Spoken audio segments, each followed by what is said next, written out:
ওই রকিব হুদা কমিশনের মতো যেন তেন মার্কা একটা ইলেকশন দিয়ে কোন একটি দলকে ক্ষমতায় যাওয়া বা ক্ষমতায় বসিয়ে দেওয়ার ইলেকশন, নাকি জনগণের সত্যিকার অর্থে জনগণের বাংলাদেশ বিনির্মাণের জন্য একটি ফ্রি অ্যান্ড ফেয়ার ইলেকশন?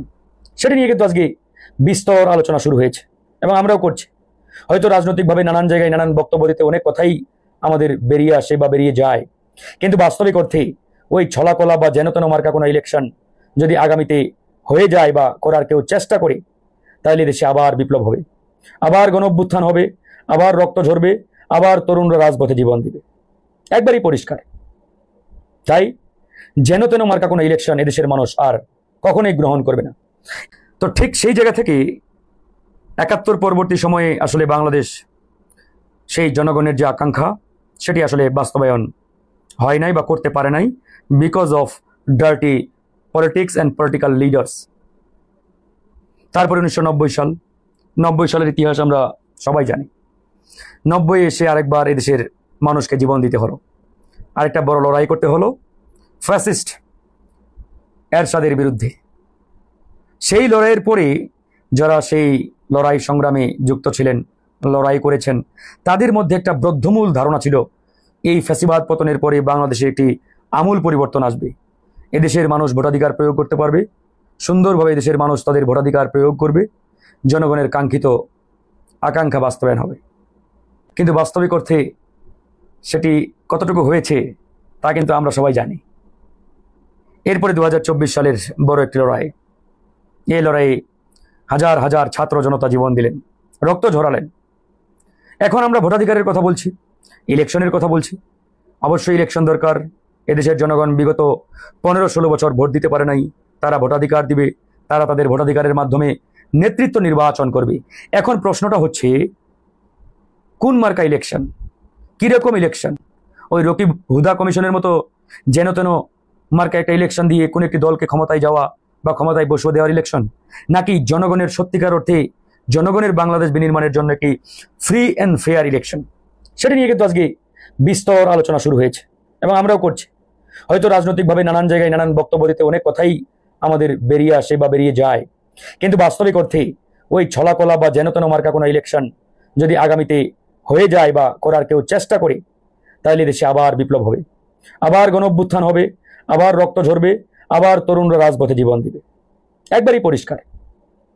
তাই যেন তেন মার্কা কোনো ইলেকশন এদেশের মানুষ আর কখনোই গ্রহণ করবে না। ইলেকশনের যে ফান্ডামেন্টাল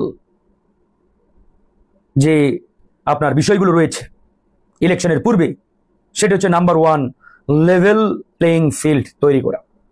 কিন্তু কার্যত পক্ষে এখন পর্যন্ত আমরা সে ধরনের আলামত দেখতে পাচ্ছি না। বিভিন্ন জায়গায় বিভিন্ন দলের নেতাকর্মীদের গণসংযোগে হামলা চালানো হচ্ছে, নানাভাবে হেনস্থার শিকার করা হচ্ছে, বাধা দেওয়া হচ্ছে, ইত্যাদি ইত্যাদি। তো এরকম একটা পরিস্থিতি যদি কন্টিনিউ হয়, তাহলে আপনারাই বলেন, সেটা ডিসেম্বরে হোক বা ফেব্রুয়ারিতে হোক বা এপ্রিলে হোক, হোয়াট এভার, এই ইলেকশন কিভাবে লেভেল প্লেইং ফিল্ডের মাধ্যমে জনগণের আকাঙ্ক্ষা বাস্তবায়ন করতে পারবে, কিভাবে জনগণের আস্থায় নিতে পারবে বলেন? একবারই পরিষ্কার। আমি কোনো দলের পক্ষে বা বিরুদ্ধে বলছি না, আমার কথা স্পষ্ট। আমরা জনগণের পক্ষে।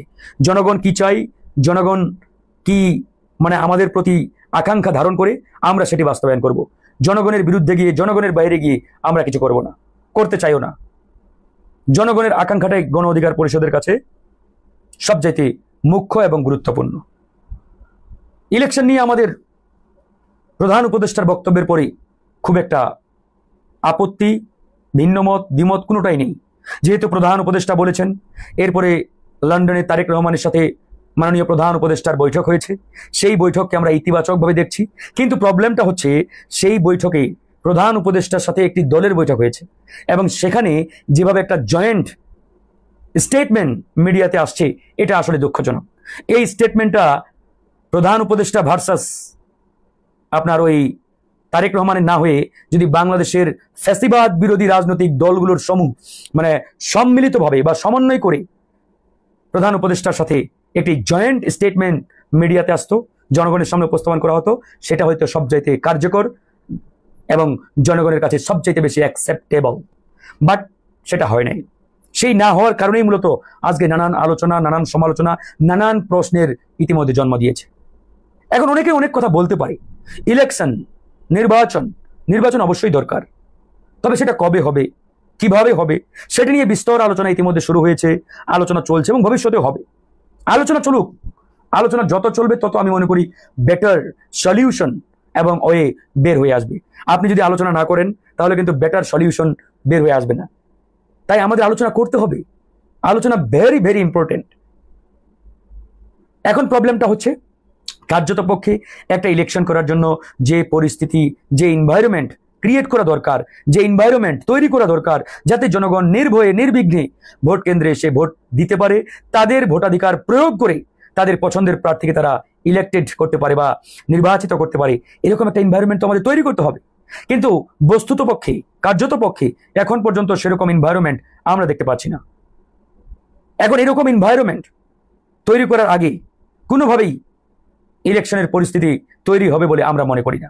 এখন অনেকে অনেক কথা বলতে পারেন ভাই, অনেকেই বলেন আমরা বিএনপির সুরে কথা বলছি, কেউ বলেন আমরা জামাতের সুরে কথা বলছি। আরে ভাই, আমরা কারো সুরেই কথা বলছি না, আমরা আমাদের সুরে কথা বলছি, আমরা জনগণের পক্ষে কথা বলছি। হয়তো আমাদের কথা যখন অমুকের পক্ষে যায় আলহামদুলিল্লাহ, তমুকের বিরুদ্ধে গেলে নাউজুবিল্লাহ, আমরা এই আলহামদুলিল্লাহ নাউজুবিল্লাহ আমার কারণে রাজনীতি করতে চাই না। আমাদের কথা একবারই পরিষ্কার, আমরা জনগণের পক্ষে কথা বলতে চাই, জনগণের জন্য কাজ করতে চাই।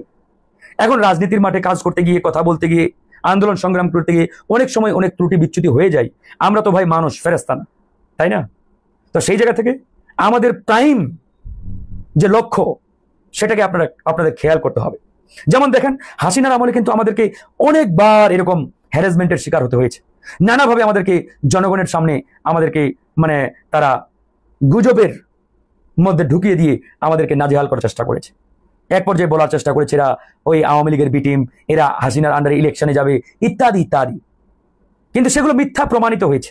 তো সুতরাং এখনো এরকম একটা গুজব টিম রয়েছে যারা গণ অধিকার পরিষদকে নিয়ে নানাভাবে গুজব ছড়িয়ে যাচ্ছে। সোশ্যাল মিডিয়ায় আমাদেরকে নানাভাবে হেনস্থা করা, আমাদেরকে ড্যামেজ করার জন্য তারা উঠে পড়ে লেগেছে। তো সেই জায়গায় আমি একবারে পরিষ্কারভাবে বলছি, ভাই ওয়েট এন্ড সি, অপেক্ষা করেন, দেখেন। আমরা কখনোই জনগণের সাথে বেইমানি করিনি অতীতে, ইনশাআল্লাহ ভবিষ্যতে করবো না ইনশাআল্লাহ। জাস্ট এতটুকু আস্থা আমাদের উপরে রাখেন, দেখেন আমরা কি করি, কোথায় যাই, জাস্ট ওয়েট এন্ড সি। আমি শুধু এতটুকুই বললাম, আমরা প্রমাণ করে দেব ইনশাআল্লাহ। এখন পর্যন্ত যাই ঘটুক যাই হোক, অনেক আলোচনা সমালোচনা হয়েছে, হচ্ছে। রাজনীতি যেখানে সেখানে আলোচনা, সেখানেই সমালোচনা। কিন্তু আপনারা এটা তো জানেন, এই ডক্টর মোহাম্মদ ইউনূসের সরকারকে 2 বছর আমরাই চেয়েছিলাম যে অন্তত পক্ষে এই গভর্নমেন্টকে 2 ইয়ার্স থাকতে হবে। তো মাঝখানে কেন নানান আলোচনা হলো, কেন বক্তব্য দেওয়া হলো, সেটা কিন্তু আপনারাও জানেন। আমরা বলেছিলাম বিপ্লবের পক্ষের শক্তিগুলোকে নিয়ে আপনারা একটা ন্যাশনাল গভর্নমেন্ট ক্রিয়েট করেন, একটা জাতীয় সরকার গঠন করেন, যারা বিপ্লবের পক্ষে সক্রিয়ভাবে অংশগ্রহণ করেছিল এই লড়াই, এই গণ অভ্যুত্থানে, এই বিপ্লবে, তাদের সমন্বয়। হ্যাঁ, কোনো দল যদি এখানে রাজি না থাকে, হোয়াট এভার, সো হোয়াট, অধিকাংশ দল যেখানে রাজি সেখানে তো 2-1টা দল না চাইলেও যায় আসে না। এখন আপনারা যদি ওই 2-1টা দল চাই না বলে করবেন না, এটা তো হতে পারে না। এটা তো আপনাদের দুর্বলতা। আমরাই চেয়েছিলাম যে একটা ন্যাশনাল গভর্নমেন্ট করে বা একটা সর্বদলীয় জাতীয় সরকার গঠন করে অ্যাটলিস্ট বিচার সংস্কার এবং আগামী নির্বাচন ব্যবস্থা সুন্দরভাবে ডেভেলপ করে একটা সুন্দর কাঠামো রেডি করে তারপরে ইলেকশন ডিক্লেয়ার করেন, জনগণ যাতে সুন্দরভাবে ভোট কেন্দ্রে যেতে পারে, ভোটাধিকার প্রয়োগ করতে পারে এবং তাদের নেতা তারা নির্বাচিত করতে পারে। আমরা আর কোনো পেশি শক্তির ইলেকশন দেখতে চাই না। ভোট কেন্দ্রে ভোট কেন্দ্র দখল, জাল ভোট দিয়ে জনগণকে ভোট কেন্দ্রে ঢুকতে না দেওয়া, ভিন্ন মতের অপোজিট প্রার্থীদের ভোট কেন্দ্রে ঢুকতে না দেওয়া, হানাহানি, রক্তপাত, এগুলো আমরা দেখতে চাই না, একবারই পরিষ্কার। সেই জায়গা থেকে আমরা অনেক কথা বলেছি, বাট এই গভর্নমেন্ট বা এই সরকারের দায়িত্বশীল যারা রয়েছেন, এদের অধিকাংশ ভিন্ন এজেন্ডা নিয়ে এই সরকারে এসেছেন। তাদের নিয়ে আমাদের চরম আপত্তি। ডক্টর মোহাম্মদ ইউনূস নিয়ে আমাদের বিন্দু পরিমাণ কোনো আপত্তি নেই, অতীতেও ছিল না, ভবিষ্যতে থাকবে না। এটা নিয়ে যে যাই বলেন, আমরা স্পষ্ট করে অসংখ্যবার বলেছি, এখনো বলছি এবং ভবিষ্যতে বলে যাব যে ডক্টর মোহাম্মদ ইউনূসকে নিয়ে আমাদের নো ডাউট কোনো আপত্তি নেই, কিন্তু আপত্তি অন্যদের নিয়ে চরমভাবে আমাদের রয়েছে। তো সেই জায়গা থেকে আসলে আমরা অনেক কথাই বলেছি, অনেক কথা বলতে হচ্ছে এবং হবে। তো যাই হোক, পরিষ্কার কথা, লেভেল প্লেইং ফিল্ড ছাড়া যদি কোনো নির্বাচন আয়োজন করা হয় সেটা একেবারেই অর্থহীন হয়ে যাবে, একবারেই মিনিংলেস। এরকম কোনো মিনিংলেস ইলেকশন করে জনগণের আকাঙ্ক্ষা বাস্তবায়ন সম্ভব নয়। আমি আশা করি এরকম ইলেকশন কোনো পলিটিক্যাল পার্টি চাই না। তাই আমাদের নির্বাচনী এনভায়রনমেন্ট আগে তৈরি করতে হবে, ক্রিয়েট করতে হবে। নির্বাচনী এনভায়রনমেন্ট যতক্ষণ না পর্যন্ত তৈরি হয় ততক্ষণ পর্যন্ত আমি মনে করি ইলেকশন হওয়ার কোনো সুযোগও নেই। তাই আগে লেভেল প্লেইং ফিল্ড অ্যান্ড নির্বাচনী পরিবেশ তৈরি করা, তারপরে ইলেকশন। ভালো থাকবেন, আল্লাহ হাফিজ, আসসালামু আলাইকুম।